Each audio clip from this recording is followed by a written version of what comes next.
ಚಿತ್ರಾಪುರ, ಹಿಂದೆ ಕುಳಾಯಿ ಎಂದು ಕರೆಯಲ್ಪಡುತ್ತಿದ್ದ ಈ ಪವಿತ್ರ ಕ್ಷೇತ್ರವು ಕರ್ನಾಟಕದ ದಕ್ಷಿಣ ಕನ್ನಡ ಜಿಲ್ಲೆಯ ಮಂಗಳೂರು ತಾಲ್ಲೂಕಿನಲ್ಲಿ ನೆಲೆಗೊಂಡಿರುವ ಪ್ರಸಿದ್ಧ ಶಕ್ತಿಪೀಠಗಳಲ್ಲಿ ಒಂದಾಗಿದೆ.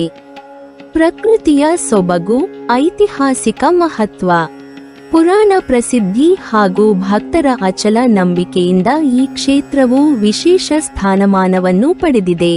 ಇಲ್ಲಿ ಶ್ರೀ ದುರ್ಗಾ ಪರಮೇಶ್ವರಿಯನ್ನು ಅತ್ಯಂತ ಶಕ್ತಿಯುತ ದೇವತೆಯಾಗಿ ಪೂಜಿಸಲಾಗುತ್ತದೆ. ಭಕ್ತರು ಈ ದೇವಿಯನ್ನು ತಮ್ಮ ಕಷ್ಟಗಳನ್ನು ಪರಿಹರಿಸುವ, ಶತ್ರುಗಳಿಂದ ರಕ್ಷಿಸುವ ಹಾಗೂ ಸಕಲ ಮಂಗಳಗಳನ್ನು ಕರುಣಿಸುವ ಆದಿಶಕ್ತಿಯ ರೂಪವೆಂದು ನಂಬುತ್ತಾರೆ. ಈ ಕ್ಷೇತ್ರವು ಕೇವಲ ದೇವಾಲಯವಷ್ಟೇ ಅಲ್ಲ, ಶಕ್ತಿ ಆರಾಧನೆಯ, ಧಾರ್ಮಿಕ ಪರಂಪರೆಯ ಹಾಗೂ ಜನಪದ ನಂಬಿಕೆಗಳ ಜೀವಂತ ಕೇಂದ್ರವಾಗಿದೆ. ಪ್ರತಿದಿನವೂ ಅನೇಕ ಭಕ್ತರು ದೇವಿಯ ದರ್ಶನ ಪಡೆದು ತಮ್ಮ ಇಷ್ಟಾರ್ಥಗಳನ್ನು ಸಲ್ಲಿಸುತ್ತಾರೆ. ವಿಶೇಷವಾಗಿ ನವರಾತ್ರಿ, ವಾರ್ಷಿಕ ಜಾತ್ರೆ ಹಾಗೂ ಇತರ ಹಬ್ಬಗಳ ಸಂದರ್ಭದಲ್ಲಿ ಸಾವಿರಾರು ಭಕ್ತರು ದೇಶದ ವಿವಿಧ ಭಾಗಗಳಿಂದ ಈ ಕ್ಷೇತ್ರಕ್ಕೆ ಆಗಮಿಸುತ್ತಾರೆ. ಚಿತ್ರಾಪುರ ಕ್ಷೇತ್ರವು ಮಧ್ವ ಸಂಪ್ರದಾಯದ ಇತಿಹಾಸದಲ್ಲಿಯೂ ಮಹತ್ವದ ಸ್ಥಾನವನ್ನು ಹೊಂದಿದೆ. 13ನೇ ಶತಮಾನದಲ್ಲಿ ಶ್ರೀಮಧ್ವಾಚಾರ್ಯರು ಸ್ಥಾಪಿಸಿದ ಅಷ್ಟಮಠಗಳಲ್ಲಿ ಒಂದಾದ ಪೇಜಾವರ ಮಠದ ಪೀಠಾಧಿಪತಿಗಳಾಗಿದ್ದ ಶ್ರೀ ವಿಜಯತೀರ್ಥ ಸ್ವಾಮೀಜಿಯವರು ಈ ಕ್ಷೇತ್ರಕ್ಕೆ ಆಗಮಿಸಿ ಇಲ್ಲಿ ಉದ್ಭವಲಿಂಗ ರೂಪದಲ್ಲಿ ನೆಲೆಸಿದ್ದ ಶ್ರೀ ದುರ್ಗಾ ಪರಮೇಶ್ವರಿಯನ್ನು ವಿಶೇಷ ಭಕ್ತಿಯಿಂದ ಪೂಜಿಸಿದರು ಎಂಬ ನಂಬಿಕೆಯಿದೆ. ಇದರಿಂದ ಈ ಕ್ಷೇತ್ರವು ವೈಷ್ಣವ ಸಂಪ್ರದಾಯ ಮತ್ತು ಶಕ್ತಿ ಆರಾಧನೆಯ ಸಂಗಮವಾಗಿ ಪ್ರಸಿದ್ಧಿಯಾಗಿದೆ. ಇಲ್ಲಿನ ದೇವಿಯು ಶಿವಲಿಂಗದ ರೂಪದಲ್ಲಿ ಸ್ವಯಂಭೂವಾಗಿ ಉದ್ಭವಿಸಿದ್ದಾಳೆ ಎಂಬ ನಂಬಿಕೆಯೂ ಇದೆ. ಆದ್ದರಿಂದ ಇಲ್ಲಿ ಶಿವ ಮತ್ತು ಶಕ್ತಿ ಎರಡರ ದೈವಿಕ ತತ್ವಗಳ ಸಮನ್ವಯವನ್ನು ಕಾಣಬಹುದು. ಸ್ಥಳೀಯ ಪುರಾಣಗಳ ಪ್ರಕಾರ ಚಿತ್ರಾಪುರದ ದುರ್ಗಾ ಪರಮೇಶ್ವರಿಯು ಜಲದುರ್ಗೆಯ ಪುನರ್ಜನ್ಮವಾಗಿದ್ದಾಳೆ. ದೇವಿಯು ಧರ್ಮರಕ್ಷಣೆಗಾಗಿ ಹಾಗೂ ದುಷ್ಟರ ಸಂಹಾರಕ್ಕಾಗಿ ಅವತರಿಸಿದ ಶಕ್ತಿಯ ರೂಪವೆಂದು ಭಕ್ತರು ನಂಬುತ್ತಾರೆ. ಆಕೆಯ ಕರುಣೆಯಿಂದ ಭಕ್ತರಿಗೆ ಆರೋಗ್ಯ, ಐಶ್ವರ್ಯ, ಸುಖ, ಶಾಂತಿ ಮತ್ತು ವಿಜಯ ದೊರೆಯುತ್ತದೆ ಎಂಬ ನಂಬಿಕೆ ಇಂದಿಗೂ ಜೀವಂತವಾಗಿದೆ. ಕರಾವಳಿ ಪ್ರದೇಶದಲ್ಲಿ ಪ್ರಸಿದ್ಧವಾಗಿರುವ ಪುರಾಣ ಕಥೆಗಳ ಪ್ರಕಾರ ಸಪ್ತದುರ್ಗೆಯರು 7 ಅಕ್ಕತಂಗಿಯರಾಗಿ ಭೂಮಿಯಲ್ಲಿ ಅವತರಿಸಿ ದುಷ್ಟಶಕ್ತಿಗಳನ್ನು ಸಂಹರಿಸಿ ವಿವಿಧ ಸ್ಥಳಗಳಲ್ಲಿ ಶಕ್ತಿದೇವತೆಗಳಾಗಿ ನೆಲೆಸಿದರು. ದಾರಿಗಾಸುರ ಎಂಬ ರಾಕ್ಷಸನನ್ನು ಸಂಹರಿಸಿದ ನಂತರ ಅವರು ಚಿತ್ರಾಪುರ, ಸಸಿಹಿತ್ಲು, ಪೊಳಲಿ, ಕಟೀಲು, ಮುಂಡ್ಯೂರು, ಕುಂಜಾರು ಮತ್ತು ಬಪ್ಪನಾಡು ಎಂಬ 7 ಸ್ಥಳಗಳಲ್ಲಿ ನೆಲೆಸಿದರು. ಈ 7 ಕ್ಷೇತ್ರಗಳನ್ನು ಒಟ್ಟಾಗಿ ಶಕ್ತಿ ಕೇಂದ್ರಗಳು ಎಂದು ಕರೆಯಲಾಗುತ್ತದೆ. ಪ್ರತಿಯೊಂದು ಕ್ಷೇತ್ರವು ತನ್ನದೇ ಆದ ಪುರಾಣ, ಇತಿಹಾಸ ಹಾಗೂ ಧಾರ್ಮಿಕ ವೈಶಿಷ್ಟ್ಯಗಳನ್ನು ಹೊಂದಿದ್ದು, ಈ ಕ್ಷೇತ್ರಗಳಿಗೆ ಭೇಟಿ ನೀಡುವುದರಿಂದ ಸಪ್ತದುರ್ಗೆಯರ ಸಂಪೂರ್ಣ ಆಶೀರ್ವಾದ ದೊರೆಯುತ್ತದೆ ಎಂಬ ನಂಬಿಕೆ ಇದೆ. ಚಿತ್ರಾಪುರ ಎಂಬ ಹೆಸರಿನ ಹಿಂದೆ ಪುರಾಣ ಪ್ರಸಿದ್ಧವಾದ ಒಂದು ಕಥೆಯಿದೆ. ಸಪ್ತದುರ್ಗೆಯರಲ್ಲಿ ಕಿರಿಯಳಾದ ಜಲದುರ್ಗೆಯು ಚಿತ್ರಾಸುರ ಮತ್ತು ವಿಚಿತ್ರಾಸುರ ಎಂಬ 2 ಬಲಿಷ್ಠ ರಾಕ್ಷಸರನ್ನು ಸಂಹರಿಸಿದ ಸ್ಥಳವೇ ಇಂದಿನ ಚಿತ್ರಾಪುರ ಎಂದು ಹೇಳಲಾಗುತ್ತದೆ. ಚಿತ್ರಾಸುರ ಮತ್ತು ವಿಚಿತ್ರಾಸುರರ ಗುರುಗಳನ್ನು ಜಲದುರ್ಗೆಯು ಸಂಹರಿಸಿದ್ದರಿಂದ ಅವರು ದೇವಿಯ ವಿರುದ್ಧ ಪ್ರತೀಕಾರ ತೀರಿಸಿಕೊಳ್ಳಲು ಅವಕಾಶಕ್ಕಾಗಿ ಕಾಯುತ್ತಿದ್ದರು. ಇದೇ ಸಂದರ್ಭದಲ್ಲಿ ಒಬ್ಬ ಗಂಧರ್ವನ ಪತ್ನಿಯ ಸೌಂದರ್ಯಕ್ಕೆ ಮಾರುಹೋದ ಆ 2 ರಾಕ್ಷಸರು ಗಂಧರ್ವನು ಇಲ್ಲದ ಸಮಯದಲ್ಲಿ ಆಕೆಯನ್ನು ಅಪಹರಿಸಿದರು. ಗಂಧರ್ವನು ಅವರ ವಿರುದ್ಧ ಹೋರಾಡಲು ಅಸಮರ್ಥನಾಗಿ ಶ್ರೀಹರಿಯ ಮೊರೆ ಹೋದನು. ಭಕ್ತನ ಪ್ರಾರ್ಥನೆಗೆ ಸ್ಪಂದಿಸಿದ ಶ್ರೀಹರಿಯು ಜಲದುರ್ಗೆಯನ್ನು ಕಳುಹಿಸಿ ಚಿತ್ರಾಸುರ ಮತ್ತು ವಿಚಿತ್ರಾಸುರರನ್ನು ಸಂಹರಿಸಿದನು. ದುಷ್ಟರ ನಾಶವಾದ ನಂತರ ದೇವಿಯು ಈ ಪವಿತ್ರ ಸ್ಥಳದಲ್ಲಿ ಮಹಾಕಾಳಿಯ ರೂಪದಲ್ಲಿ ಉದ್ಭವಲಿಂಗವಾಗಿ ನೆಲೆಸಿದಳು ಎಂಬ ನಂಬಿಕೆಯಿದೆ. ಚಿತ್ರಾಸುರನ ವಧೆಯಾದ ಈ ಸ್ಥಳವೇ ನಂತರ ಚಿತ್ರಾಪುರ ಎಂಬ ಹೆಸರಿನಿಂದ ಪ್ರಸಿದ್ಧಿಯಾಯಿತು ಎಂದು ಸ್ಥಳೀಯರು ನಂಬುತ್ತಾರೆ. ಈ ಕ್ಷೇತ್ರದ ಇತಿಹಾಸದಲ್ಲಿ ಮತ್ತೊಂದು ವಿಶೇಷ ಘಟನೆಯೂ ಪ್ರಸಿದ್ಧವಾಗಿದೆ. ಕಾಂತು ಮತ್ತು ಕಲಾಡಿ ಎಂಬ ದಂಪತಿಗಳು ಈ ಪ್ರದೇಶದಲ್ಲಿ ವಾಸಿಸುತ್ತಿದ್ದು ಮೀನುಗಾರಿಕೆ ಹಾಗೂ ಬಿದಿರಿನ ಕೆಲಸ ಮಾಡಿ ಜೀವನ ಸಾಗಿಸುತ್ತಿದ್ದರು. ಒಂದು ದಿನ ಕಲಾಡಿಯು ತನ್ನ ಚಾಕುವನ್ನು ಚೂಪು ಮಾಡಲು ಸಮೀಪದಲ್ಲಿದ್ದ ಒಂದು ಕಲ್ಲಿನ ಮೇಲೆ ತಿಕ್ಕಿದಳು.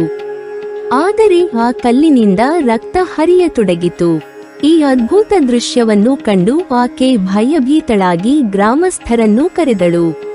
ಗ್ರಾಮಸ್ಥರು ಹಾಗೂ ಹಿರಿಯರು ಆ ಸ್ಥಳಕ್ಕೆ ಬಂದು ಪರಿಶೀಲಿಸಿದಾಗ ಅದು ಸಾಮಾನ್ಯ ಕಲ್ಲಲ್ಲ, ದೇವಿಯ ಸ್ವಯಂಭೂ ಉದ್ಭವಲಿಂಗ ಎಂಬ ನಂಬಿಕೆ ಮೂಡಿತು. ಆ ನಂತರ ಆ ಸ್ಥಳದಲ್ಲಿ ದೇವಿಗೆ ಪೂಜೆ ಆರಂಭವಾಗಿ ಕಾಲಕ್ರಮೇಣ ಭವ್ಯ ದೇವಾಲಯ ನಿರ್ಮಾಣವಾಯಿತು. ಈ ವಿಚಿತ್ರ ಘಟನೆಯು ಜನರ ಮನಸ್ಸಿನಲ್ಲಿ ಆಳವಾದ ಪ್ರಭಾವ ಬೀರಿದ ಕಾರಣ ಈ ಪ್ರದೇಶಕ್ಕೆ ಚಿತ್ರಾಪುರ ಎಂಬ ಹೆಸರು ಬಂದಿದೆ ಎಂಬ ಸ್ಥಳೀಯ ನಂಬಿಕೆಯೂ ಇದೆ. ಚಿತ್ರಾಪುರ ದೇವಾಲಯದ ಪ್ರಮುಖ ವೈಶಿಷ್ಟ್ಯವೆಂದರೆ ದೇವಿಯು ಸ್ವಯಂಭೂ ಉದ್ಭವಲಿಂಗ ರೂಪದಲ್ಲಿ ನೆಲೆಸಿರುವುದು. ಸಾಮಾನ್ಯವಾಗಿ ದುರ್ಗಾದೇವಿಯನ್ನು ವಿಗ್ರಹ ರೂಪದಲ್ಲಿ ಆರಾಧಿಸಲಾಗುತ್ತಿದ್ದರೂ ಇಲ್ಲಿ ಲಿಂಗರೂಪದಲ್ಲಿ ದೇವಿಯ ಪೂಜೆ ನಡೆಯುವುದು ಅಪರೂಪದ ಸಂಪ್ರದಾಯವಾಗಿದೆ. ಈ ಕಾರಣದಿಂದ ಶಿವ ಮತ್ತು ಶಕ್ತಿ ಎರಡರ ಆರಾಧನೆಯು ಒಂದೇ ಸ್ಥಳದಲ್ಲಿ ನಡೆಯುತ್ತಿರುವ ವಿಶಿಷ್ಟ ಕ್ಷೇತ್ರವೆಂದು ಚಿತ್ರಾಪುರ ಪ್ರಸಿದ್ಧವಾಗಿದೆ. ದೇವಾಲಯದ ಸುತ್ತಮುತ್ತಲಿನ ಶಾಂತ ವಾತಾವರಣ, ಧಾರ್ಮಿಕ ಆಚರಣೆಗಳು, ನಿತ್ಯ ಪೂಜೆಗಳು, ಮಂಗಳಾರತಿ ಹಾಗೂ ವಿವಿಧ ಸೇವೆಗಳು ಭಕ್ತರಲ್ಲಿ ಆಧ್ಯಾತ್ಮಿಕ ಭಾವನೆಯನ್ನು ಹೆಚ್ಚಿಸುತ್ತವೆ. ನವರಾತ್ರಿ ಸಂದರ್ಭದಲ್ಲಿ ದೇವಿಗೆ ವಿಶೇಷ ಅಲಂಕಾರ, ಚಂಡಿಕಾ ಹೋಮ, ಮಹಾಪೂಜೆ, ಸಾಂಸ್ಕೃತಿಕ ಕಾರ್ಯಕ್ರಮಗಳು ಹಾಗೂ ಅನ್ನಸಂತರ್ಪಣೆ ನಡೆಯುತ್ತವೆ. ವಾರ್ಷಿಕ ಜಾತ್ರೆಯ ಸಂದರ್ಭದಲ್ಲಿ ಸಾವಿರಾರು ಭಕ್ತರು ದೇವಿಯ ದರ್ಶನ ಪಡೆದು ತಮ್ಮ ಹರಕೆಗಳನ್ನು ಸಲ್ಲಿಸುತ್ತಾರೆ. ಅನೇಕ ಭಕ್ತರು ತಮ್ಮ ಮನೋಭಿಲಾಷೆಗಳು ಈಡೇರಿದ ನಂತರ ದೇವಿಗೆ ವಿಶೇಷ ಪೂಜೆ, ತುಲಾಭಾರ, ಅನ್ನದಾನ ಹಾಗೂ ವಿವಿಧ ಸೇವೆಗಳ ಮೂಲಕ ಕೃತಜ್ಞತೆ ಸಲ್ಲಿಸುವ ಸಂಪ್ರದಾಯವನ್ನು ಇಂದಿಗೂ ಮುಂದುವರಿಸಿಕೊಂಡು ಬಂದಿದ್ದಾರೆ. ಚಿತ್ರಾಪುರ ಶ್ರೀ ದುರ್ಗಾಪರಮೇಶ್ವರಿ ಕ್ಷೇತ್ರವು ಇತಿಹಾಸ, ಪುರಾಣ, ಜನಪದ ನಂಬಿಕೆ ಮತ್ತು ಆಧ್ಯಾತ್ಮಿಕ ಪರಂಪರೆಯ ಅಪೂರ್ವ ಸಂಗಮವಾಗಿದೆ. ಜಲದುರ್ಗೆಯ ಅವತಾರವೆಂದು ಪೂಜಿಸಲ್ಪಡುವ ಈ ಕ್ಷೇತ್ರವು ಶತಮಾನಗಳಿಂದ ಭಕ್ತರ ನಂಬಿಕೆಯ ಕೇಂದ್ರವಾಗಿ ಉಳಿದಿದೆ. ಮಧ್ವ ಸಂಪ್ರದಾಯದ ಸಂಬಂಧ, ಸಪ್ತದುರ್ಗೆಯರ ಪುರಾಣ, ಚಿತ್ರಾಸುರ ಹಾಗೂ ವಿಚಿತ್ರಾಸುರರ ಸಂಹಾರದ ಕಥೆ, ಉದ್ಭವಲಿಂಗದ ಅದ್ಭುತ ಇತಿಹಾಸ ಹಾಗೂ ಭಕ್ತರ ಅಚಲ ಭಕ್ತಿ ಇವೆಲ್ಲವೂ ಸೇರಿ ಚಿತ್ರಾಪುರವನ್ನು ಕರಾವಳಿಯ ಅತ್ಯಂತ ಪ್ರಮುಖ ಶಕ್ತಿಪೀಠಗಳಲ್ಲಿ ಒಂದಾಗಿ ಗುರುತಿಸಿವೆ. ಮಧ್ವಾಚಾರ್ಯರ ದ್ವೈತ ಸಿದ್ಧಾಂತವನ್ನು ಅನುಸರಿಸುವ ಮಾಧ್ವಪೀಠದ ಸ್ವಾಮೀಜಿಗಳಾದ ವಿಜಯತೀರ್ಥ ಸ್ವಾಮೀಜಿಗಳು ಪ್ರಯಾಣಿಸುವಾಗ ಆಕಸ್ಮಿಕವಾಗಿ ಜಲದುರ್ಗೆಯು ಇರುವ ಸ್ಥಳದ ಮುಖಾಂತರ ಹಾದು ಹೋಗುತ್ತಾರೆ. ಜಲದುರ್ಗೆಯ ವಿಷಯವು ಸ್ವಾಮೀಜಿಗಳ ಕನಸಿನಲ್ಲಿ ತಿಳಿದು ಜಲದುರ್ಗೆಯು ಸ್ವಾಮೀಜಿಯವರಿಗೆ ದೇವಸ್ಥಾನ ಸ್ಥಾಪಿಸಲು ಆದೇಶ ನೀಡುತ್ತಾಳೆ. ದುರ್ಗೆಯು ಕಳ್ಳಿ ಎಂಬ ಮಹಿಳೆಗೂ ಕೂಡ ದೇವಸ್ಥಾನ ನಿರ್ಮಿಸಲು ಅಪ್ಪಣೆ ಮಾಡುತ್ತಾಳೆ. ಮರುದಿನ ಸ್ವಾಮೀಜಿಯವರು ಆ ಸ್ಥಳವನ್ನು ಹುಡುಕುತ್ತಾ ಹೊರಡಲು ತುಂಬಿ ಹರಿಯುವ ನದಿಯನ್ನು ದಾಟಬೇಕಾಯಿತು. ಅದಕ್ಕಾಗಿ ಅಲ್ಲಿಯ ದೋಣಿಯು ಅಂಬಿಗನ ಸಹಾಯ ಕೇಳಲು ಆತನು ಸಹಾಯ ಮಾಡಲು ತಿರಸ್ಕರಿಸುತ್ತಾನೆ. ನಂತರ ಸ್ವಾಮೀಜಿಯು ತನ್ನ ದೈವ ಶಕ್ತಿಯಿಂದ ನದಿಯನ್ನು ದಾಟಿ ಅಂಬಿಗನಿಗೆ ಹುಳುವಾಗಲೆಂದು ಶಾಪ ನೀಡುತ್ತಾನೆ.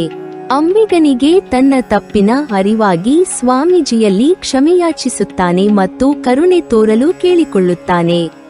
ಸ್ವಾಮೀಜಿಗೆ ಆತನ ಮೇಲೆ ಕರುಣೆ ಬಂದು ನೀನು ದೇವಸ್ಥಾನವನ್ನು ದುರ್ಗೆಯ ಇಚ್ಛೆಯಂತೆ ಸ್ಥಾಪಿಸಿದಲ್ಲಿ ಶಾಪ ವಿಮೋಚನೆ ಆಗಲಿ ಎಂದು ಹೇಳುತ್ತಾರೆ.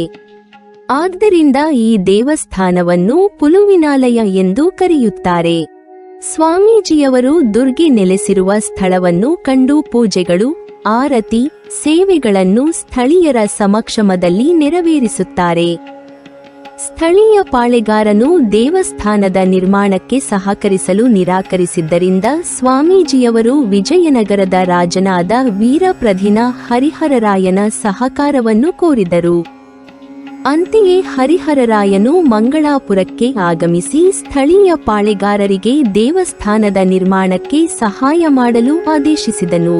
ಅದರಂತೆ ಸ್ವಾಮೀಜಿಯ ಮಾರ್ಗದರ್ಶನದಲ್ಲಿ ಸ್ಥಳೀಯ ಪಾಳೆಗಾರನ ಸಹಕಾರದೊಂದಿಗೆ ದೇವಸ್ಥಾನವನ್ನು ನಿರ್ಮಿಸಿದರು. ವಿಜಯತೀರ್ಥ ಸ್ವಾಮೀಜಿಯವರು ಅಷ್ಟಬಂಧ ಬ್ರಹ್ಮಕಲಶೋತ್ಸವ ಹಾಗೂ ಇತರೆ ಪೂಜಾ ಕಾರ್ಯಗಳನ್ನು ನೆರವೇರಿಸಿ ಮಠವನ್ನು ಸ್ಥಾಪಿಸಿ ಅದಕ್ಕೆ ಚಿತ್ರಾಪುರ ಮಠ ಎಂದು ಕರೆದರು. ತನ್ನ ಶಿಷ್ಯರೊಬ್ಬರನ್ನು ಆ ಮಠದ ಸ್ವಾಮೀಜಿಯನ್ನಾಗಿ ನೇಮಿಸಿ ಕೃಷ್ಣ ವಿಗ್ರಹವನ್ನು ನೀಡಿ ಅದಕ್ಕೆ ಕಾಲಿಯಮರ್ದ ಕೃಷ್ಣ ಎಂದು ಕರೆಯುತ್ತಾರೆ. ದೇವಸ್ಥಾನದ ಶಿಲಾಶಾಸನವು ಸ್ಥಳೀಯ ಪಾಳೆಗಾರರು ದೇವಸ್ಥಾನಕ್ಕೆ ನೀಡಿರುವ ಕೊಡುಗೆಗಳನ್ನು ವಿವರಿಸುತ್ತದೆ. ಪಾಳೆಗಾರನಾದ ಮದರಸನು 1320ರಲ್ಲಿ ದೇವಸ್ಥಾನಕ್ಕೆ ಮತ್ತು ಮಕ್ಕಳಾದ ಬಚ್ಚಪ್ಪ ಸೇನಾಬೋವನು 1326ರಲ್ಲಿ ದೇವಸ್ಥಾನಕ್ಕೆ ಕೊಡುಗೆಯನ್ನು ನೀಡಿದ್ದು ದೇವಸ್ಥಾನವು ಆಗಿನಿಂದಲೂ ಇದೆ ಎಂಬುದಕ್ಕೆ ಶಿಲಾಶಾಸನವು ಸಾಕ್ಷಿಯಾಗಿದೆ. ನೀವಿನ್ನೂ ನಮ್ಮ ಚಾನಲನ್ನು ಸಬ್ಸ್ಕ್ರೈಬ್ ಮಾಡಿಲ್ವಾ? ಹಾಗಾದರೆ ಈ ಕೂಡಲೇ ನಮ್ಮ ಇತಿಹಾಸ ದರ್ಶನ ಚಾನಲನ್ನು ಸಬ್ಸ್ಕ್ರೈಬ್ ಮಾಡಿ ಮತ್ತು ಪಕ್ಕದಲ್ಲಿರುವ ಬೆಲ್ ಐಕಾನ್ ಅನ್ನು ಪ್ರೆಸ್ ಮಾಡಿದರೆ ನಮ್ಮ ಹೊಸ ವಿಡಿಯೋಗಳನ್ನು ನೋಡಬಹುದು.